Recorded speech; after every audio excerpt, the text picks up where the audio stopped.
Bismillahirrahmanirrahim. Assalamualaikum warahmatullahi wabarakatuh. Umul kitab Al-Fatihah. Bismillah.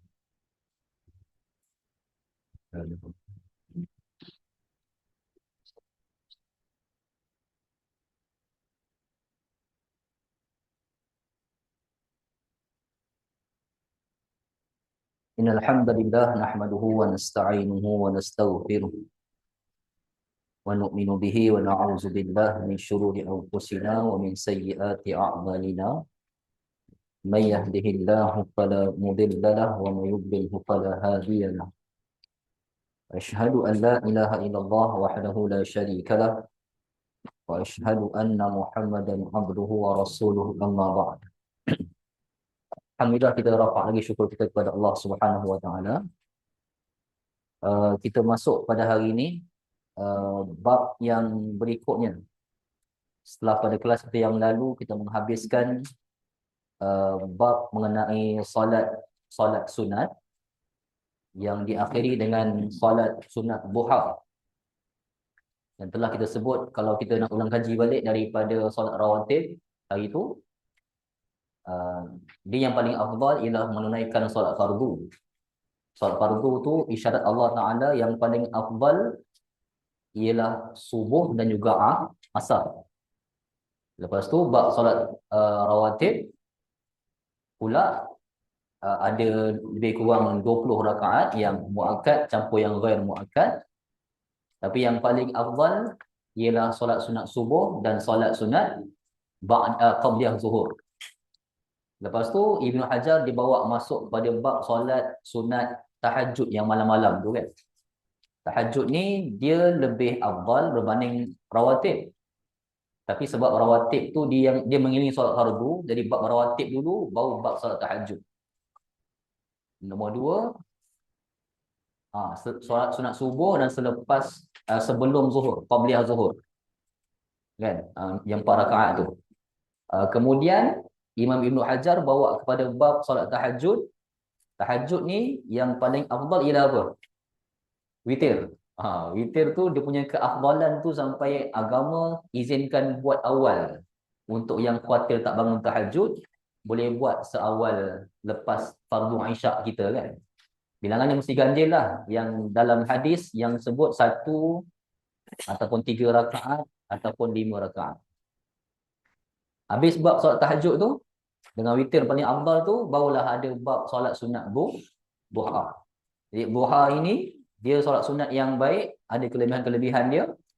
Dia taklah seafdal solat sunat witir, taklah seafdal solat sunat rawatib. Jadi kita punya tuntutan keutamaan tu mesti betul. Utamakan yang witir, lepas tu utamakan pula yang rawatib. Lepas tu barulah kita pergi tambah solat-solat sunat yang lain seperti duha ke apa dan sebagainya. Jangan kita nak duha dulu tapi yang lain tinggal kan. Tak. Dia mesti dengan turutan. Okey, kemudian hari ini habis bab solat-solat rawatib itu, solat duha dan sebagainya, barulah Ibnu Hajar dia masuk pada bab mengenai solat berjemaah yang merupakan bab yang ke-10 daripada bab solat ataupun bab tentang mendirikan salat yang Ibnu Hajar sebut dalam kitab dia ni. Okey. InsyaAllah kita masuk pada bab yang baru ni ialah bab yang ke-10. Hadis yang pertama yang Ibnu Hajar letakkan mengenai solat berjamaah. Kita pun tahu solat jemaah ni dia yang pertama dia tak wajib lah. Tak wajib. Walaupun tak wajib, apa dia penekanan agama terhadap benda yang tak wajib ni? Dia tak wajib. Tapi dia cara Nabi tekankan benda tu mesti dibuat tu macam mana kan?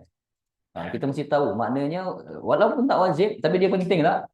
Dia penting. Tak semua benda yang sunat itu tak penting. Tak semestinya. Benda yang sunat tak semestinya tak penting. Jadi benda-benda macam ni, kita nak baca juga supaya kita jadi orang-orang yang tahu dalam agama ni ada benda yang sunat tapi dia penting. Kadang-kadang sebab benda yang sunat itulah kita masuk ke surga Tuhan. Ni solat Jumaat ada Abu Hanifah terkenal. Abu Hanifah wajib bagi dia. India bisa nyuat kan.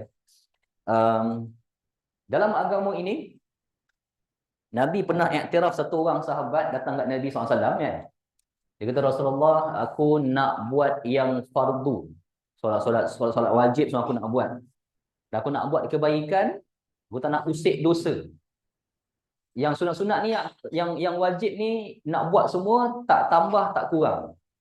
Yang sunat tak nak buat, dosa tinggal. Lepas tu dia kata macam itu, dia kata kat Nabi macam itu, boleh tak Rasulullah buat macam itu Rasulullah? Boleh tak aku buat macam itu? Apa yang nak buat? Dia nak buat solat wajib, tinggal dosa. Yang wajib tadi tak kurang sikit pun. Tambah pun tidak, kurang pun tidak. Yang wajib dia nak buat, dosa tinggal. Lepas tu dia tak nak buat yang sunat. Dia kata boleh tak aku buat macam tu Rasulullah? Nabi kata boleh.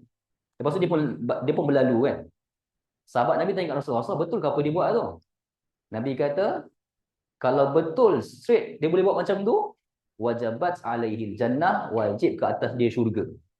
Tapi sebenarnya bahaya tak?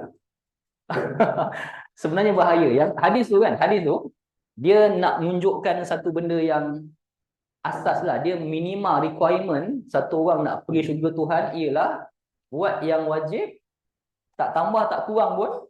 Jangan musik bid'ah tu. Jangan tambah lagi yang wajib tu. Dan kemudian sunat tak payah buat, jaga diri daripada dosa. Jangan buat dosa. Kalau itu kita boleh buat, itulah minimal markah 40 lah, dapat D boleh pergi syurga. Jadi D 40 tak tahu lah sekarang macam mana kan. Dulu saya tu 40 D. Tengok graf lah, tengok graf. Sekarang tengok graf kan. Kalau AdMed tu dapat 20 dah A lah dulu kan. Kalau tahun depan nak naikkan graf, 20 dah A lah. Saya dulu AdMed, saya buat graf dengan fungsi je, dapat C, 5 C, dapat 5. Best student saya lah, cikgu paling kagum. Setiap bulan dapat G. Late exam dapat C. Apa tak bagus? Tumpu buat graf dengan fungsi je, habis cerita. Minimal requirement nak lulus ni, surga ni, buat yang wajib, jangan tambah, jangan kurang. Lepas tu jangan buat dosa. Sunat tak buat pun tak apa, boleh pergi syurga. Tapi masalahnya ialah, ada ke orang boleh macam tu? Sekarang ni, hari ni, ada tak orang macam tu? Tak boleh lah. Kalau ikut hari ni memang tak boleh. Zaman Nabi mungkin ada orang macam tu. Ini tak boleh. Jadi sebenarnya kita perlu tak benda-benda macam ni? Sunat muakkad yang perlu tak? Sebenarnya benda-benda yang macam ni lah yang boleh bawa kita pergi syurga sebenarnya. Benda yang wajib je tak cukup nak bawa kita pergi syurga. Rahmat Allah, keampunan Tuhan lagi penting kan? Dan rahmat keampunan Tuhan tu, dia bukan pada benda yang Tuhan perintah, pada benda yang Tuhan bagi pilihan sebenarnya. Nak buat ke tak? Nak buat, tak buat tak apa. Macam tu. Yang wajib ni dah wajib kan. Buatlah kan, dosa pula. Tapi sebenarnya dia ada kelebihan pada benda yang Allah perintah, ada pilihan. Nak buat, tak buat tak apa. Yang tu sebenarnya yang penting. Maka adalah bab-bab macam ni tentang solat jemaah ni. Okey, hadis yang pertama ialah hadis daripada Abdullah bin Umar radhiyallahu anhuma, anna Rasulullah sallallahu alaihi wasallam qala salatul jamaati afdalu min salatil fardhi bi 27 darajah. Muttafaqun alaih. Walahuma an Abi Hurairah bi 25 juz'an. Wa kadza al-Bukhari an Abi Sa'id wa qala darajatan. Okey, cerita ni cerita daripada Abdullah ibnu Umar. Dia sebut bahawa Nabi SAW pernah menyatakan bahawa solat jemaah berjamaah lebih utama ni, afdal, lebih utama min salatil fardhi, daripada solat fardh, solat bersendirian, dengan kelebihan 27 kali ganda pahala. Dalam hadis yang lain Abu Hurairah sebut dengan kelebihan 25 bahagian. Ni 25 bahagian, juz'ah ni bahagian. Demikian juga Al-Bukhari daripada Abu Sa'id Al-Khudri, dia kata bukan juz'an, dia kata darajatan. Okey, tak kisahlah. Tapi dalam hadis ni ada dua pandangan tentang fadilat solat berjamaah, iaitu dapat 27 gandaan pahala dan ataupun 25 bahagian pahala. Membuktikan bahawa solat bersendirian pahala dia berapa? Satu lah. Satu. pahala. Dan solat berjamaah 27 pahala. Dari mana datang 27 pahala tu? Kalau nak fikir logik dia, dari mana datang 27 pahala tu? Dah datang, jumpa kawan-kawan, salam kawan-kawan kan? Salam, senyum, pahala dah. Lepas tu, dengar cakap imam, luruskan saf, pahala dah. Banyak lagi pahala-pahala yang dia pahala. Ada pakcik yang uzur, terpegang tangan dia saf depan kan, pahala lagi. Berbual, ambil susu masa yang baik-baik, khabar orang sana orang sini, pahala lagi.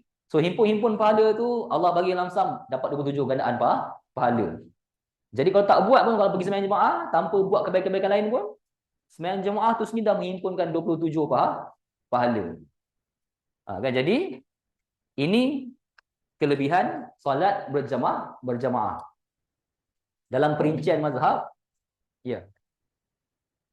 20 darjat. Kitab salah. Kitab ni salah. Kita tambah sikit kitab tu. Dia punya matan ni tulis 27 ke 20? 27. Terjemahan salah. Terjemahan salah. Ni bukti bahawa ustaz tak boleh bergantung pada terjemahan. Ustaz-ustaz jangan bergantung pada kitab terjemahan. Tapi nak mudah, nak copy paste boleh lah kan. Tapi kalau silap kan saya betulkan juga kadang-kadang. So 27 Pali ada 27. Oh, tak 7. Tak ada 7. Tak ada 7. Tambahkan 7. Dalam matan tulis sama yang syirik. 20, 7 tak ada kan? 7 tak ada. Tambahkan 7 tu. Biasalah cetakan. Biasa. Okey, sebenarnya untuk orang yang dah biasa teliti dengan pahala berapa kan, dia akan sebut sikitnya pahala sembahyang jemaah. Sikitnya. Bandingkan dengan apa? Pahala sembahyang jemaah masih lagi sikit. Bermaksud agama ni bukan kerja nak solat je. Ada benda lain yang lebih besar daripada solat, iaitu orang yang yang lepas solat dia menunjukkan tanda kesempurnaan solat. Itu lebih besar daripada solat. Solat ialah kaedah ataupun cara nak mencapai tujuan yang lebih besar. Apa dia tujuan tu? Yang agama sebut dalam Quran, orang yang solat inna salata tanha 'anil fahsya wal munkar. Orang yang meninggalkan benda keji dan juga munkar lebih besar pahala daripada solat. Sebab apa? Dia mencapai misi solat. Misi solat nak dicapai. Solat ialah kaedah. Dia ada mission by objective kan? Misi nak sampai ke objektif nak sampai? Misi, nak kejar misi. Akhlak dan meninggalkan benda yang keji dan juga munkar ialah misi solat. Jadi, apa guna solat? Dapat 27 pahala. Tapi tak dapat kejar misi, yang misi tu paling tinggi, misi tu boleh pergi 700 pahala ke atas. 700 ni yang Allah kata fi kulli sumbulatin mi'atu habbah. Bersedekah kan. Sedekah tu benda-benda yang ma'ruf. Ada cabang pokok, ada 7 tangkai, setiap tangkai 100 pahala. 100. Ni Allah sebut fi kulli sumbulatin mi'atu habbah sab'a sanabil. Ni sab'a sanabil.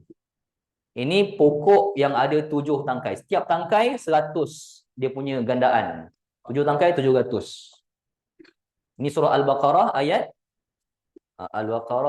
261.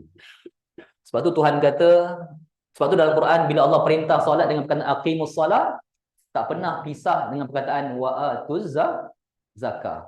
Zakat tanda kita jaga hak manusia lain, akhlak kita, jaga hak manusia.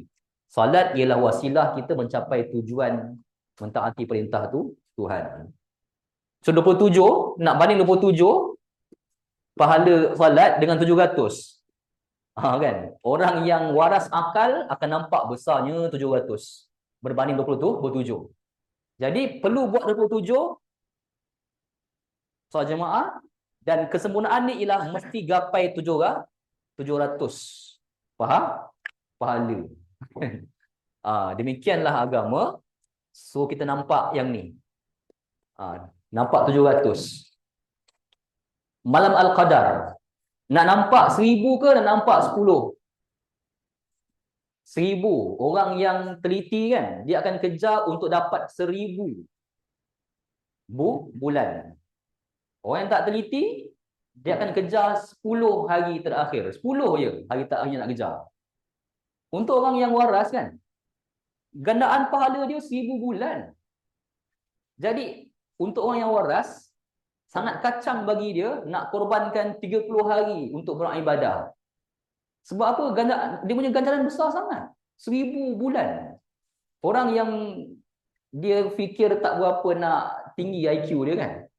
Dia nampak 10 malam terakhir. Dia nampak malam ganjil je. Dia nampak malam 27 je dia bangun. Sangat-sangat malam. Sebab orang yang beriman akan nampak angka yang lebih besar berbanding angka yang kecil. Ni. Angka kecil 27 kan? Angka besar 700.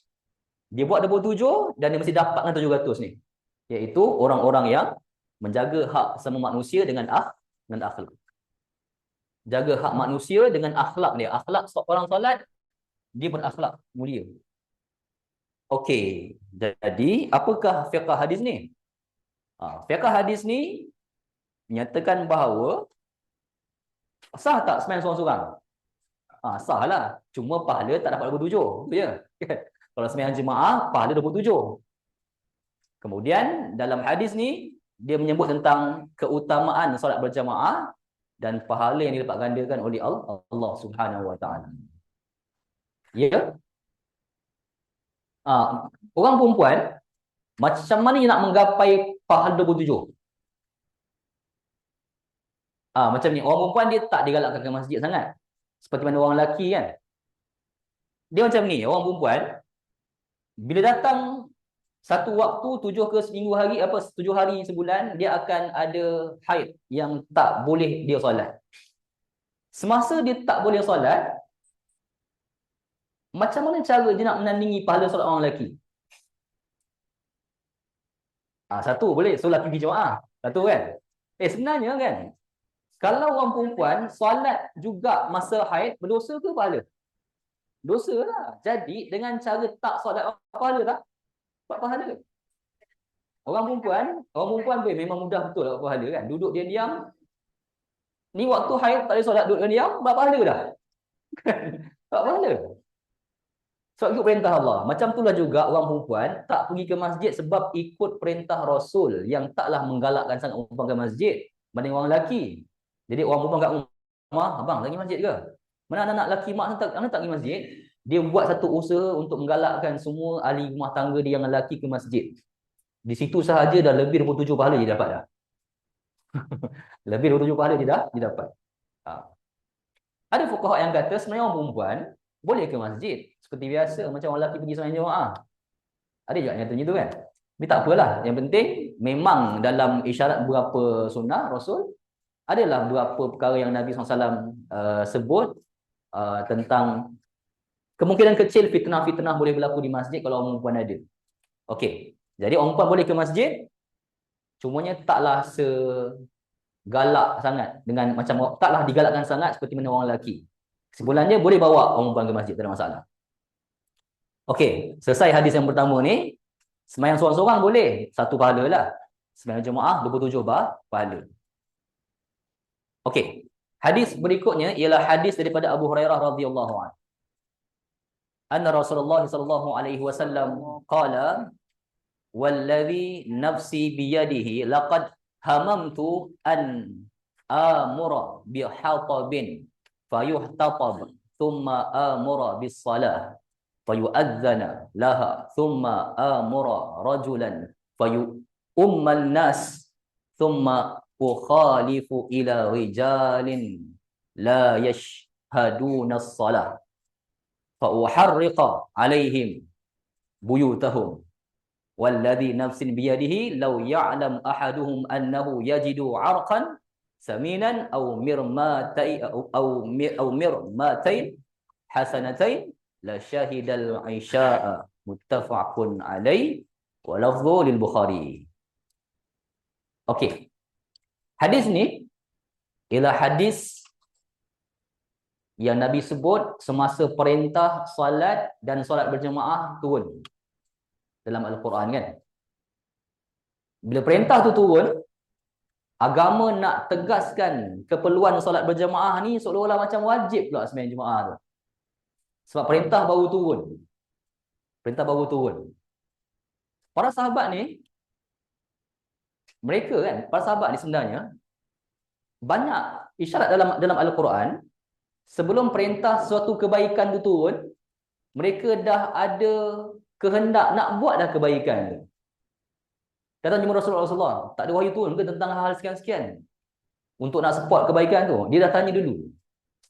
Sebab tu banyak perkataan wayas'alunaka kan. Contoh macam arak. Arak tu kalau kita ikutkan bahasa, kalau kita nak senang faham dia kan macam ni. Arak ni Allah haramkan dulu ke sahabat-sahabat tinggalkan dulu? Arak ni Allah punya didik sahabat-sahabat kan. Punyalah Allah, dia ada seni dalam berdakwah. Allah ni dia ada seni berpolitik. Allah nak menguasai minda hamba-hamba dia. Dia punya seni tu hebat. Dia didik fitrah hamba-hamba dia, sampaikan didikan itu menjadikan hamba-hamba dia meninggalkan dosa sebelum ayat turun haramkan dosa tu. Punya dahsyat. Punya dahsyat. Kita hari ni tak berhabis perintah orang. Jangan buat, jangan buat, jangan. Budak pun takut, jangan kan. Kita pun dah balik, dia pun buat balik. Sebab kita tak mendorong dia untuk buat kebaikan. Kita tak galakkan dia memilih sendiri kebaikan yang dia nak dengan fitrah yang dia ada. Kita pilihkan kebaikan untuk dia. Tak. Kita kena dorong budak-budak supaya kebaikan ialah kebaikan yang dia sendiri nak, yang dia sendiri pilih. Jangan paksa-paksa orang buat kebaikan. Nanti kesan dia besar. Kesan dia nanti ialah kita meninggal, jadi apa dia? Masa kita ada dia takut solat, taat dia. Allah, sebelum Allah haramkan para sahabat, sebelum Allah redha para sahabat campurkan harta anak yatim dengan harta sendiri, sahabat dah ragu-ragu dah. Boleh ke macam ni? Dia Rasulullah, boleh ke campurkan harta anak yatim dengan harta kita sendiri? Takut Rasulullah, tak ada wahyu turun ke? Sebelum Allah larang, dia dah takut dulu. Maknanya apa? Wahyu pun nombor 2 dah. Fitrah dia nombor 1. Fitrah nak buat baik tu dah mendahului kebaikan yang dia nak. Baru Tuhan turunkan wahyu untuk kata boleh tak boleh kan. So boleh tak campur harta anak yatim dengan harta kita penjaga anak yatim? Boleh tak? Apa ayat dia? Lupa saya.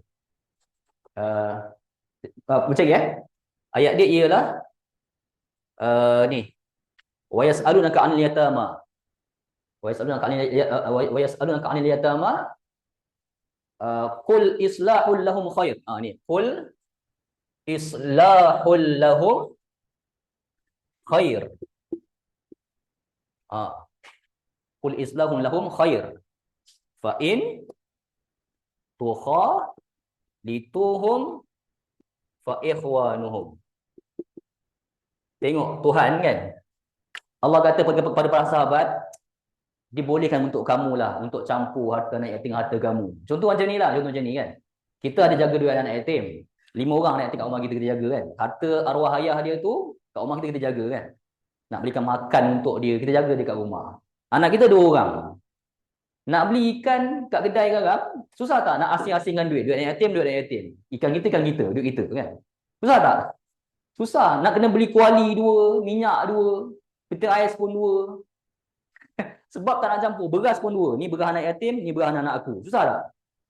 Susah. Allah kata kau jaga pun dah baik dah. Kalau kau campurkan harta tu atas sebab kau nak jadikan dia saudara engkau, boleh. Campurlah, tak ada masalah. Dengan syarat ni, fa ikhwanuhum. Kau betul-betul sayang dia tu saudara engkau. Kalau jaga anak yatim, ada kepentingan peribadi, bukan sebab nak saudara anak yatim tu. Sebab nak kaut harta dia. Allah kata apa? Wallahu ya'lamul mufsida minal muslih. Allah tahu sekarang ni Allah ikut niat. Niat kau sekarang ni memang susah. Nak asing memang susah. Nanti pinggan asing, makan pun asing, ikan dia asing, ikan kita asing. Naik kereta asing-asing. Kereta anak yatim ni kereta dia. Kereta aku. Susah. Allah kata, okay, susah, kau dah jaga pun dah baik dah. Tak ada masalah kalau kau campurkan sebab kau nak dia jadi saudara kau betul-betul. Fa ikhwanuhum. Kita hari ni jumpa anak yatim bukan nak jadi saudara pun, nak pergi one off je, pergi ambil beras, ambil gambar balik kan. Itu tak betul. Itu bukan akhlak orang akrab. Bukan.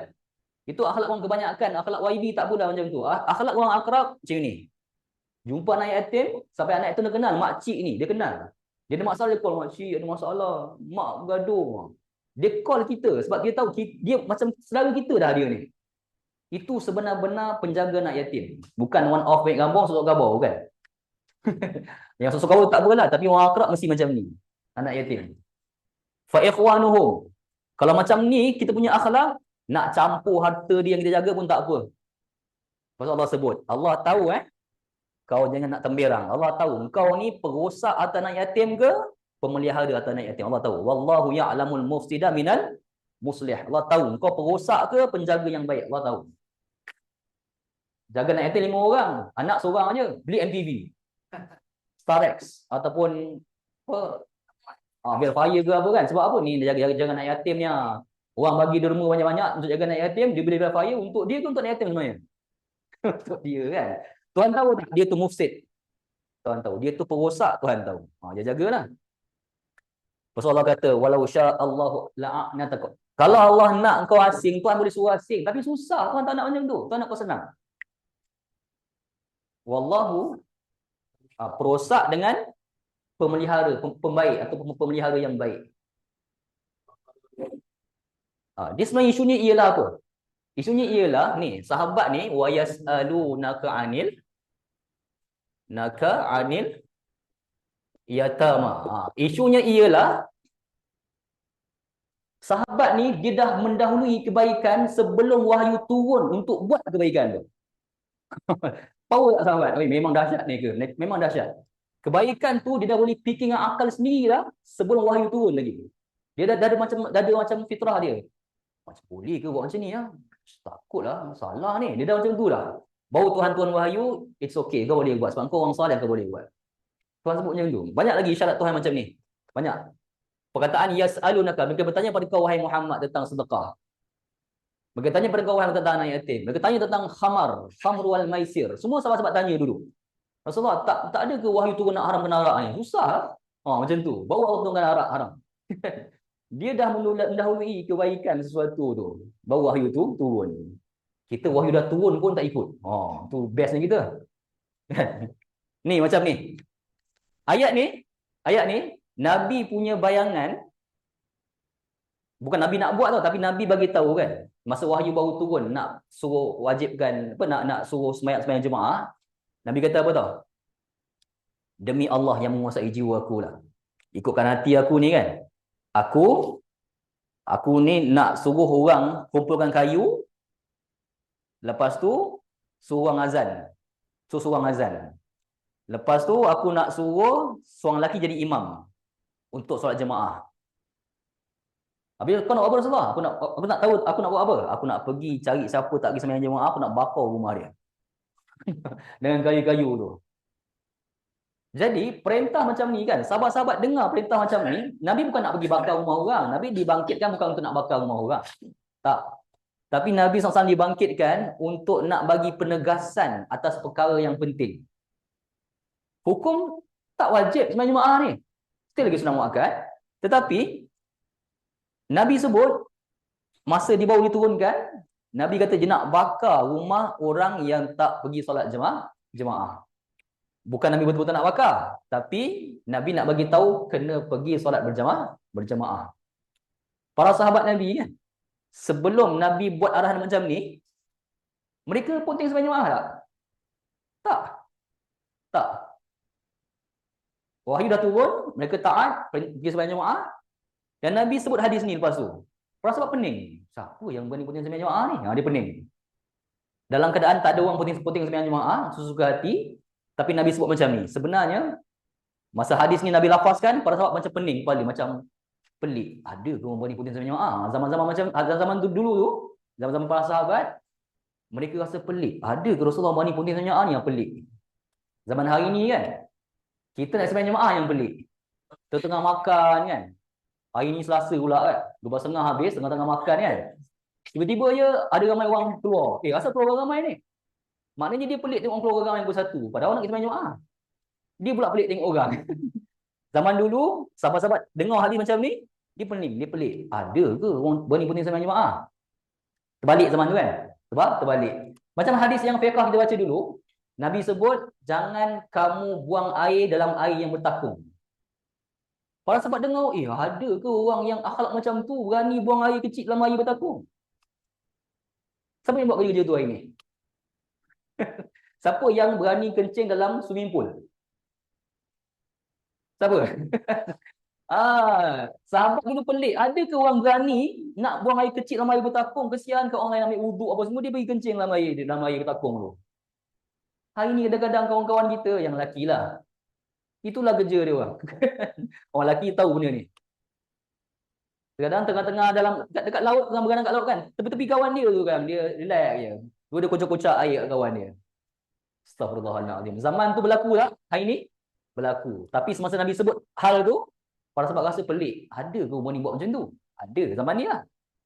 Macam hadis ni juga. Sahabat-sahabat pelik. Ada ke orang yang berani ponting sembahyang jemaah? Rupanya ada. Zaman siapa? Zaman hari ni. Zaman hari ni. Yang tiang lagi banyak daripada orang. Zaman hari ni kan. Berani ponting sembahyang jemaah. Tak payah pergi jauh. Cuba tengok suami kita tadi. Suami Puan Hajar semua tadi. Kat mana? Dia kat mana? Kat subuh kat rumah ke dekat masjid kan? Sebenarnya perkara itu berlaku hari ini.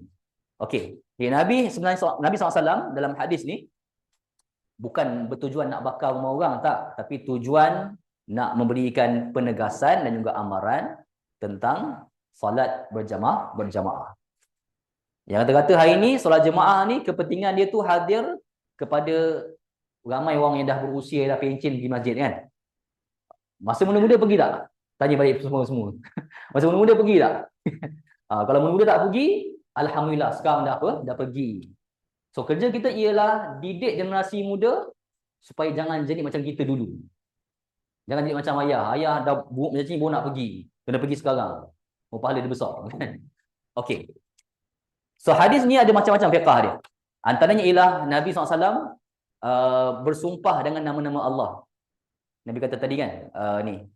Wallazi nafsi biyadi. Nabi sumpah dengan nama Allah. Boleh. Kita boleh bersumpah dengan nama Allah. Diharamkan bersumpah dengan nama orang lain selain daripada Allah. Disyariatkan minta tolong pada orang lain dalam pelbagai perkara.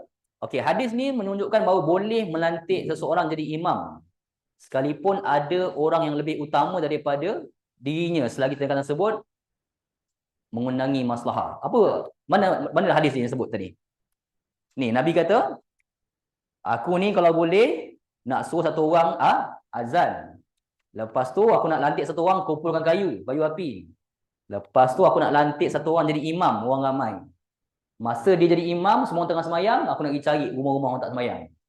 Maknanya Nabi bagi isyarat, Nabi ni orang yang paling afdal jadi imam. Tapi Nabi bagi isyarat, boleh lantik lelaki lain jadi imam. Bermaksud, kalau kita pun dah afdal jadi imam, boleh tak orang lain jadi imam? Boleh lah, yang penting ada keperluan lah. Ada keperluan. Kan? Contohnya, masjid kita, Imam satu ni hafiz Quran, bacaan bagus, alim pula tu kan. Tiba-tiba ada tetamu datang, orang luar, ustaz luar datang. Kita pun silakan jadi imam, boleh tak? Boleh, tak ada masalah kan. Sebab Nabi pun pernah bagi isyarat, dia pun nak lantik orang lain jadi imam, sedangkan dia lah yang paling afdal jadi imam. Tapi kena ikut peraturan lah. Saya rasa ustaz pun tak boleh mudah-mudah jadi imam sebab pegawai syarak dah dilantik kan. So ustaz datang bagi kuliah mungkin boleh lah kalau dia tahu dia, tapi nak jadi imam pada saya biar pegawai syarak jadi imam. Nak jadi isu pula kan. Imam saya nak tugas ni, dia pula jadi imam gitu pula. Okey, boleh nanti. Kemudian boleh menjatuhkan hukum ke atas harta milik terdakwa bukan kepada anggota tubuhnya. Ini dikatakan oleh segolongan ulama mazhab Maliki. Boleh jatuhkan hukum ke atas harta orang yang terdakwa. Contohnya macam hadis tadi. Nabi nak pergi ambil hukuman, nak bakar harta dia, iaitu bakar rumah dia. Ke bakar orang tu? Rumah dia, bukan bakar orang tak pergi masjid tu, bakar rumah dia. Bertindak ke atas harta dia. Jadi hadis macam ni penting untuk hari ni mahkamah kan ambil undang-undang sita dia punya harta. Boleh tak? Boleh. Bukan sita orang tu. Kalau sita orang tu, orang tak boleh keluar rumah. Sita dia punya apa? Harta dia. Boleh, tak ada masalah. Ataupun rampas harta dia ke? Boleh tak kerajaan buat? Boleh. Mana harta-harta apa? Hasil masuk negara yang orang bawa keluar kan? Supaya mendapat tangkap, sita harta kat luar negara. Boleh tak? Dia boleh buat. Kalau dia boleh buat, dia boleh buat lah. Kan? Bekukan aset kat luar negara. Boleh tak? Boleh. Ni hadis Nabi kata, nak pergi bakar rumah dia. Sebab jenayah yang dia buat, Nabi nak kenakan tindakan pada harta dia. Boleh tak? Boleh. Okey, kemudian, boleh mendahulukan ancaman dan peringatan sebelum menjatuhkan hukuman. Dalam hadis tadi tu, Nabi bagi amaran. Sedangkan tak ada orang penting sembahyang pun, tak ada orang penting sembahyang jemaah. Melainkan ada urusan penting. Sahabat-sahabat segelintirnya tak pergi sembahyang jemaah. Tapi Nabi dah bagi amaran keras terhadap perkara itu dengan Nabi mendahulukan ancaman dan peringatan sebelum menjatuhkan hukuman. Mana warning, amaran kena ada dulu. Jika mudarat dapat dielakkan dengan cara yang lebih ringan, berupa peringatan maupun larangan, maka cukuplah menggunakan cara yang ringan itu tanpa menyatukan hukuman yang lebih berat. Ini ikutlah kaedah-kaedah. Sebab dalam agama ni dia ada basyir, ada beri khabar gembira. Ada nazir, ada beri amaran kan. Okey, kemudian imam rasmi boleh melantik seorang untuk mengimamkan solat orang ramai sebagai pengganti. Macam hadis tadi lah. Lepas tu hadis juga boleh pergi setelah solat iqamah didirikan bila ada halangan yang menyebabkannya tak dapat mengikuti solat berjemaah. Berarti kalau iqamah dah dilaungkan, tiba-tiba je dapat panggilan kecemasan. Boleh beredar tak? Boleh beredar. Walaupun sepenting iqamah sekalipun. Sebenarnya kan kita hari ini suara yang paling penting kita takut ialah suara azan. Itu suara yang paling penting kita kena takut. Sebagian kita hari ni banyak suara dia takut. Suara hantu nilai dia takut. Bukan hantu nilai kan, kucing mana tak mengiau dikata hantu nilai kan. Dia takut dia lari.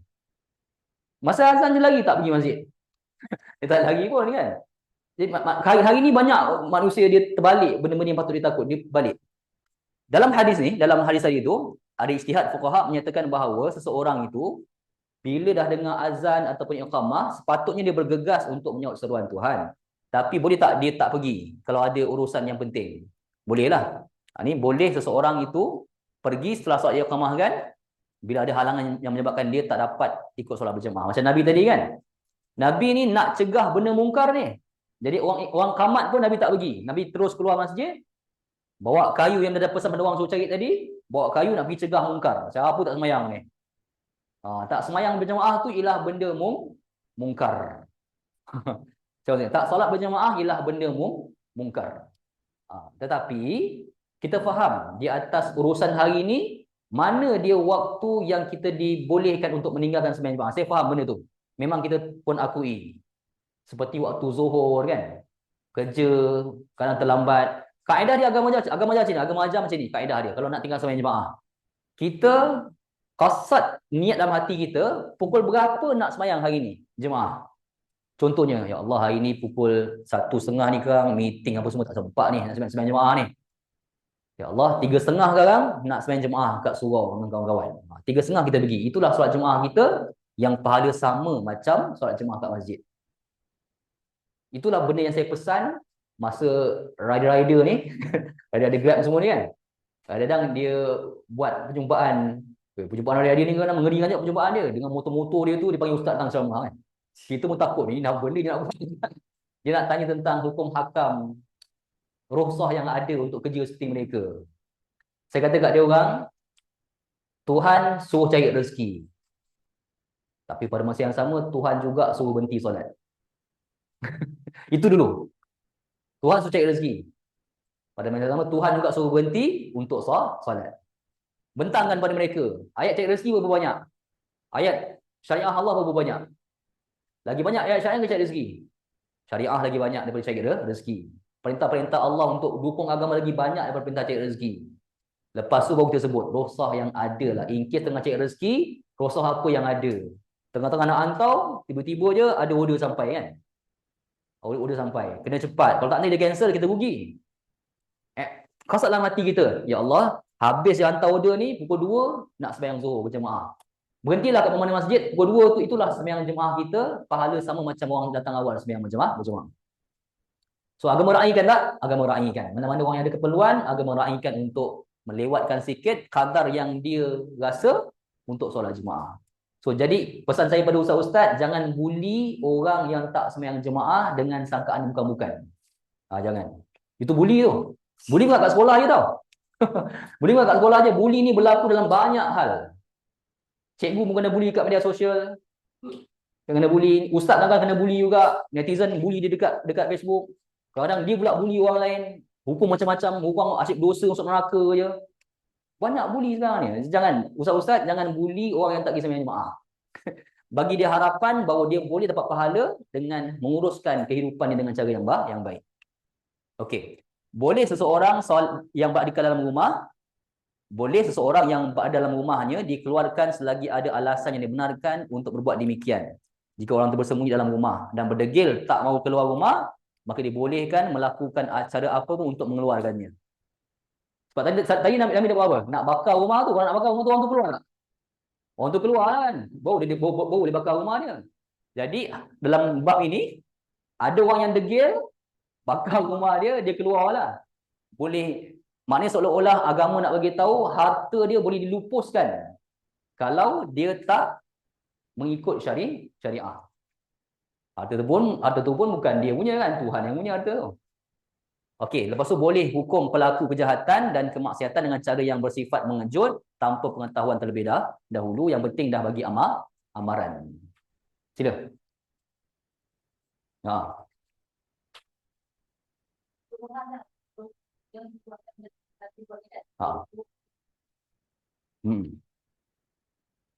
Macam kita nak buat hari ni. Suruh orang keluar sembahyang jemaah ni tak cukup sekadar azan. Macam mana nak buat? Tabligh pergi gas petang-petang kan, ajak orang sembahyang jemaah. Sunnah tak benda tu? Sunnah lah. Sebenarnya macam ni. Masyarakat dididik dengan seruan azan tu untuk pergi berjemaah. Jika seruan azan tak cukup untuk ajak berjemaah, gerakan dakwah komuniti kecil ni memang diperlukan.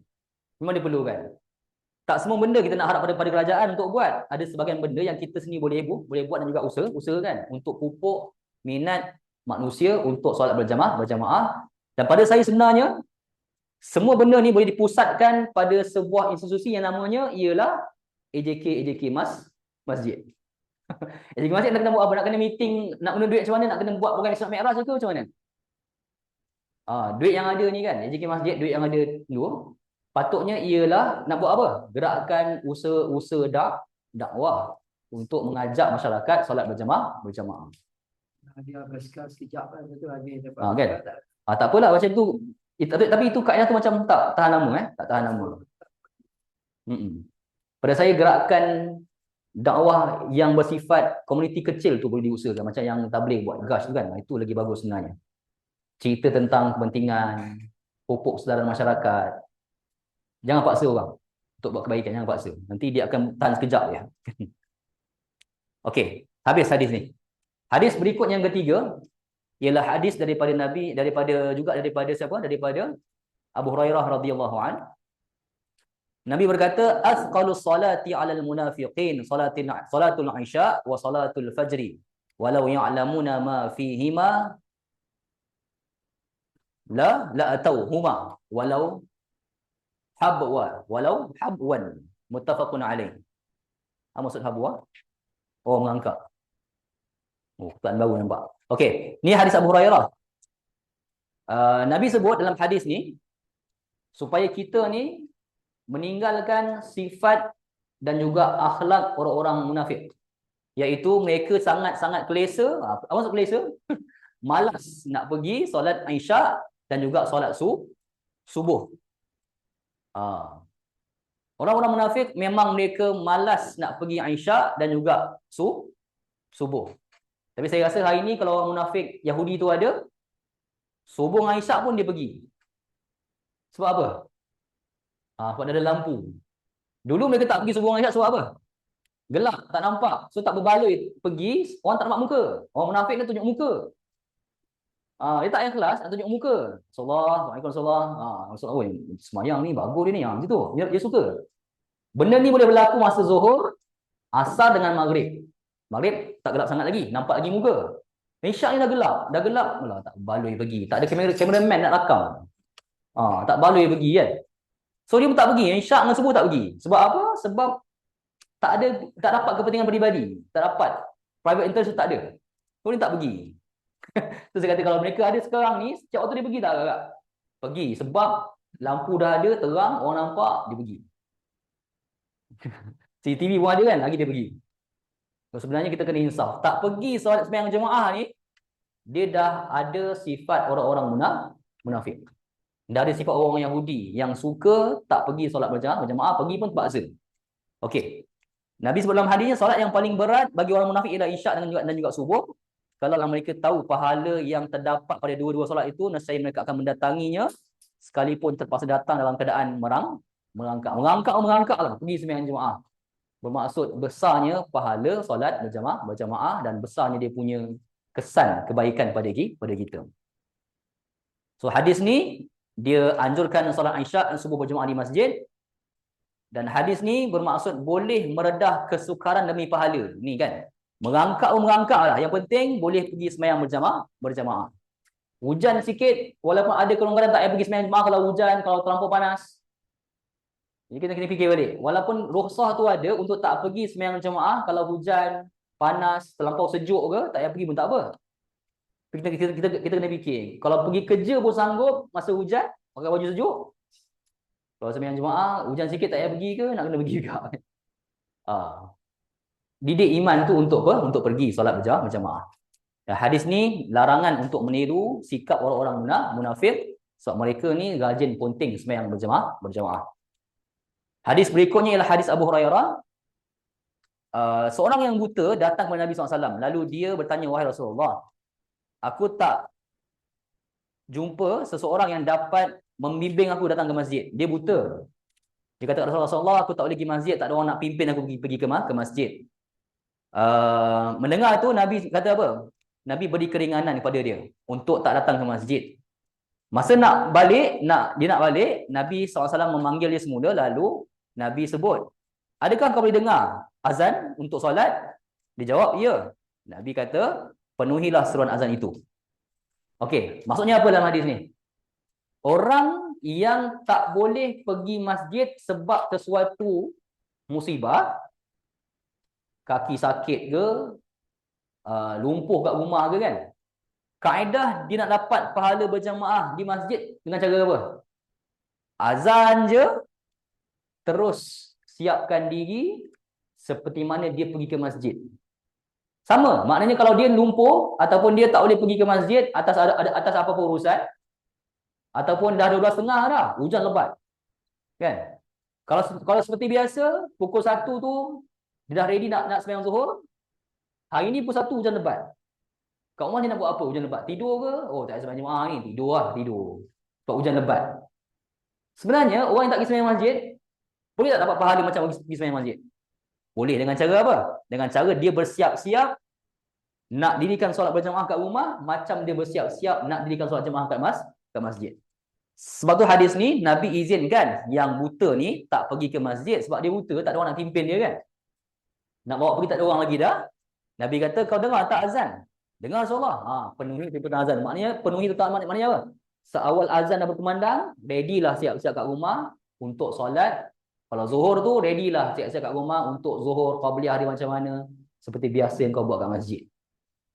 Jadi, kalau hujan lebat, tak boleh pergi sembahyang masjid, orang yang melengahkannya sampai pukul 3, 3.30, dia tak dapat pahala berjamaah kat masjid. Walaupun sebenarnya dia boleh dapat pahala berjamaah kat masjid. So macam cara-cara dia? Cara dia ialah azannya bersiap-siaplah kat rumah tu macam kita bersiap-siap kat masjid. Kalau tidak, pahala ke masjid berjamaah tak ada. Masa 2 tahun COVID hari tu kan, COVID. Tak pergi masjid kan? Ramai tak orang yang dapat pahala macam pergi masjid? Kalau ada orang yang buat macam ni, maknanya setiap hari tu dia niat, aduh, tak pergi masjid lagi ke? Tak boleh. Allah, tak pergi masjid lagi. Dia rindu nak pergi masjid. Dia pun asal pukul 1 suku je, dia siap-siap, pakai kain, pakai jubah, apa nak pergi masjid. sembahyang kat rumah anak-anak. Masya-Allah, pahala macam orang pergi masjid. Macam orang pergi masjid. So jangan ingat Allah Taala ni macam bos kan. Tak pergi tak dapat, tak ada. Tuhan ialah Tuhan. Dia bukan bos kita, dia Tuhan lagi tinggi daripada itu. Orang perempuan sama lah. Orang perempuan pahala 27 tu dapat dengan cara apa? Mentaati perintah Allah dan usahakan kaum lelaki dalam rumah dia pergi masjid. Bang, abang pergi masjid. Buatlah macam mana pun. Abang ni seokok je, masjid tak pergi. Pergi masjid dah. Abang kan. Okey. Jadi dia anjurkan bertanya orang ini antara hadisnya, fiqh dia boleh baca. Jadi syarat dia ada syarat dia nak dapat ialah mesti bersiap macam nak pergi masjid. Kalau tidak tak dapat. Okey. Last hadis hari ini ialah hadis daripada Ibnu Abbas daripada Nabi SAW.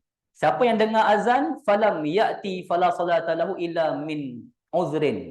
Okey, hadis ni antara hadis yang dipegang oleh Imam Abu Hanifah menyatakan bahawa sembahyang berjemaah ni wajib ke sunat? Abu Hanifah kata wajib. Sebab hadis sebut apa? Siapa yang dengar azan dan dia tak datang untuk ke masjid tempat dia dengar azan tu, dia tak datang, tak ada solat baginya kecuali kena uzur. Bermaksud orang yang dengar azan tapi pilih sembahyang kat rumah, sembahyang dia tak ada solat. Bermaksud tidak sah dia punya solat. Ini kaedah Abu Hanifah. Dia pandang perkataan la solata lahu ialah tidak sah dia punya solat. Imam Syafi'i baca tidak sempurnalah solatnya. Abu Hanifah baca tidak sahlah solatnya. Beza tak? Beza. Ada fuqaha lain sebut dia punya pahala tidak sah tetapi solatnya sah. Macam orang yang tak nak bayar zakat, kuasa datang, cek harta dia, rampas harta. Yang zakat itu kena rampas.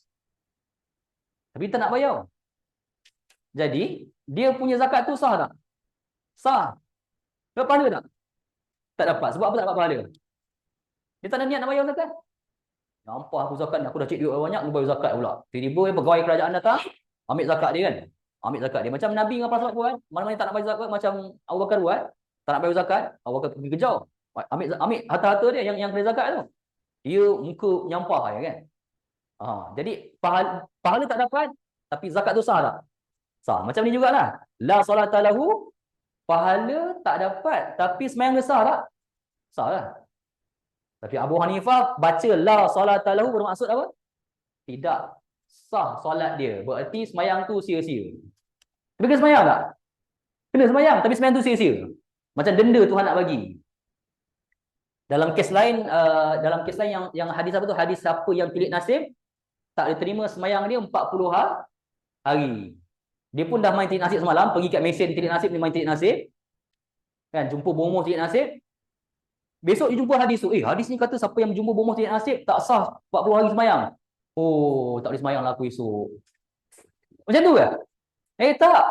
Dia kena sembahyang. Kalau dia tak sembahyang, bermaksud dua dosa besar dia dapat. Dosa tak sembahyang dan dosa syirik, jumpa bomoh. Kan? Jadi dia kena sembahyang, dia kena solat macam biasa, cumanya denda dia ialah tak diterima solat tu. Mudah-mudahan Allah ampun dah dia 40 hari tu kan. Sebab apa? Pelik nasib. Tuhan jadikan bab qada qadar punya besar, dia pelik nasib dia. Tak sebab-sebab. Dia tanggung 40 hari. Jadi dia kena solat macam biasa. Cumanya pahala solat tak ada. Itulah yang difahami fuqaha, berbeza-beza pada lafaz fala salata lahu. Okey, jadi khilaf fuqaha tentang perkara ni ya. Jadi hadis ni nak bagi tahu kukuh solat jemaah, siapa yang tinggalkan solatnya tanpa uzur maka tak ada mendapat pahala yang berlimpah. Hadis ni juga beritahu bahawa kalau uzur disyariahkan juga untuk tak ikut solat berjemaah. Okey, wallahu taala alam. Sebenarnya orang-orang lain yang ada pengecualian sembahyang berjemaah ni ialah orang yang bawa virus. Dia tak payah berjemaah sebab berjemaah ni nanti akan menyebabkan lagi virus pada sakit dia tu. Batuk, dia selsema kan. Boleh bawa virus tak? Boleh. Tak payah sembahyang jemaah, tak apa. Pakai mask kalau boleh, bolehlah. Lepas tu kalau dia makan benda yang berbau, makan jering, makan bawang banyak sangat kan, makan durian, dia dia tak dinaikan untuk sembahyang jemaah. Dia macam sahabat-sahabat Nabi, arak jangan minum. Sebelum arak diharamkan, arak selain jemaah jangan minum arak, nanti kau mabuk. Susah kan? Jadi macam tu juga kita. Kalau nak sembahyang jemaah, jangan makan benda bukan-bukan, nanti ganggu orang. Nak makan, makan lepas sembahyang jemaah. Jadi, telitilah benda-benda macam tu. Kalau tak dinaikan kita nak pergi sembahyang jemaah. Ya. Ha.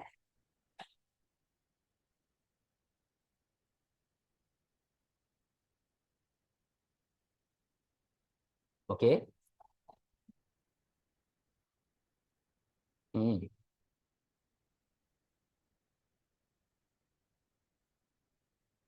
Ya.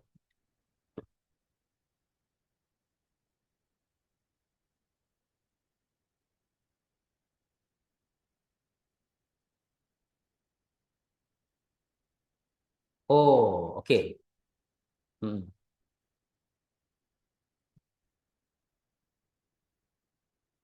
Betul. Fiqh banyak pendapat.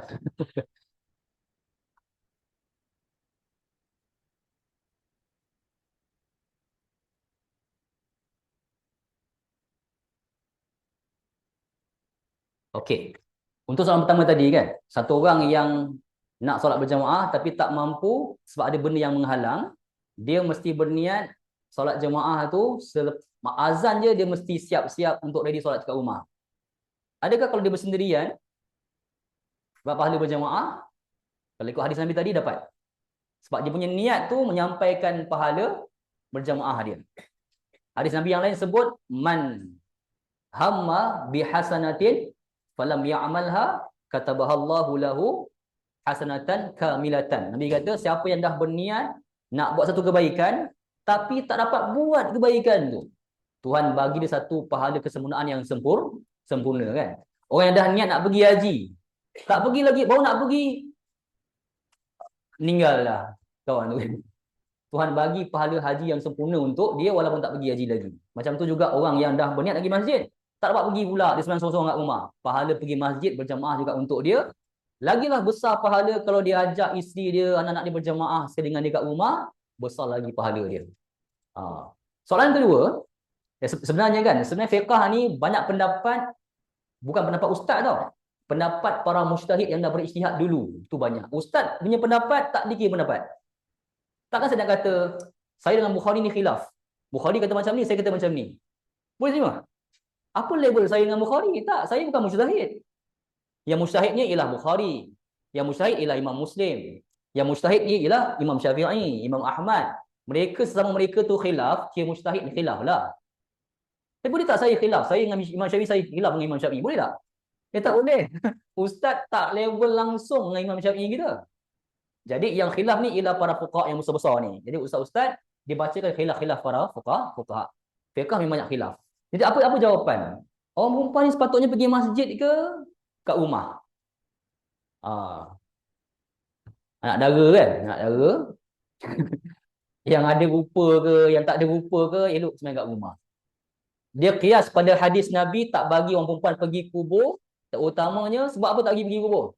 Sebab orang lelaki ni kalau dia pergi kubur nak uruskan jenazah, dia nampak satu wanita, janda ke, anak dara ke, dia akan, orang lelaki ni masalah dia perempuan. Jadi sebenarnya orang perempuan tak elok ke kubur, antara sebabnya sebab apa? Sebab dia boleh mengalihkan fokus kaum lelaki yang nak menguruskan jenazah. Elok-elok nak angkat jenazah ke lah, dia terfikir bila janda ni, itulah dia fikir kan. Itu bahaya. Di atas sebab itulah agama akhirnya dia minta orang perempuan kalau orang perempuan tu dia dah pencen pergi masjid. Yang tekah pun tak pergi kat masjid. Tapi untuk yang muda-muda lagi tu, sekali-sekala pergi tak apalah. Sekali pergi tak apa. Tapi kalau kerap sangat, khawatir nanti orang lelaki pergi, aku nak jumpa Minah tu habis. Nak pergi banyak jumpa Minah tu habis. Itulah yang bahayanya kalau ada bab ke masjid. Dia beza zaman dulu, zaman Nabi dulu kan, orang pergi masjid tak? Pergi.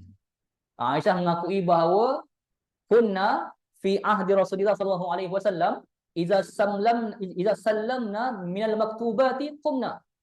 Kami zaman-zaman Nabi main, orang perempuan, setiap kali solat fardu, bila Nabi dah bagi salam, kami orang perempuan bagi salam, terus bangun keluar masjid.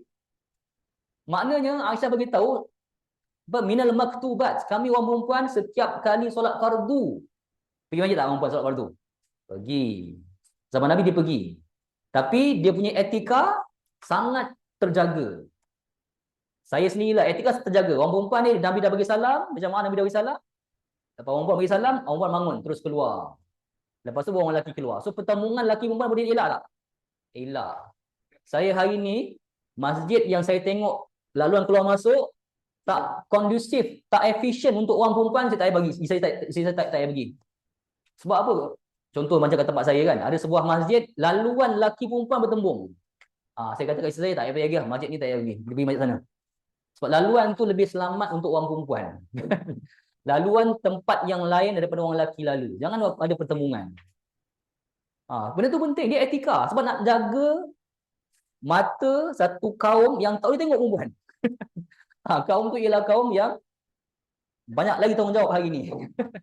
Jadi kaum tu kita kena jaga, orang perempuan kena jaga kaum tu. Laki kaum dia memang macam tu lah. Buat macam mana? Memang akal yang memang design macam tu. Macam mana? Jadi elakkanlah pertemuan tu. Jadi masjid, nak buat masjid biar laluan keluar masuk tu biar kondusif, efisien untuk lelaki dan juga perempuan. Kalau tak pergilah masjid di rumah kan. Sebab ada berlaku fitnah nanti. Okey. Sallallahu ala Muhammad wa ala alihi wa sahbihi ajma'in. Alhamdulillahirabbil alamin. Bismillahirrahmanirrahim. Alhamdulillahirabbil alamin. Wassalatu wassalamu ala asyrafil anbiya'i wal mursalin wa ala alihi wa sahbihi ajma'in. Rabbana atina fid dunya hasanah wa fil akhirati hasanah wa qina adzabannar. Alhamdulillahirabbil alamin. InsyaAllah. So dah boleh amal kita punya hadis ni. Siapa yang hari ni ada urusan, dia i'tiqad dalam diri dia, dia fasad, hari ni sembahyang Jumaat guru aku je nak buat. Kalau dia menyanggahi itu, dia tak dapat pahala. InsyaAllah.